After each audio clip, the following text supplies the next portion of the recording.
أهلا وسهلا بكم في فيديو جديد. اليوم سوف أقدم لكم معلومة مهمة ممكن البعض يعرفها والبعض لا يعرفها، وهي لماذا المرأة أثناء الحمل تؤلمها رجليها. الجميع يعلم أن المرأة أثناء الحمل تعاني كثيرا من آلام في الأسنان وآلام في الأرجل، ولكن لماذا؟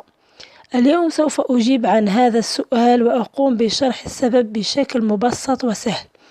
أثناء حمل المرأة يضع الله في رحمها سائل شديد الملوحة. هذا السائل يجعل الجنين يطفو داخل الرحم دون أن يحدث له أي شيء، يعني يحميه.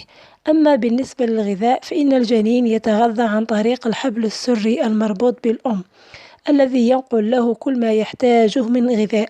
فإن قصرت الأم في طعامها، يعني أنها لم تتناول الأكل أو أن الأغذية التي تتناولها غير متنوعة، فإن هذا لن ينقص أي شيء على الجنين، أي يستمر في تناول غذائه، والسبب أنه توجد غدد تقوم بإذابة أسنان وعظام الأم، ومنها يتغذى الجنين. لذلك نجد كثير من النساء أثناء الحمل تنكسر أسنانها وتعاني من آلام حادة في أرجلها، وهذا هو السبب. هذه الآلام تبقى حتى مع تقدم سن الأم. وإلى هنا أكون قد شرحت السبب وراء هذه الآلام. أرجو أن تكون هذه المعلومة قد أفادتكم، فإذا أعجبكم الفيديو لا تنسوا الإعجاب به والاشتراك في القناة. وفي الأخير أسأل الله الجنة لأمهاتنا، والسلام عليكم ورحمة الله تعالى وبركاته.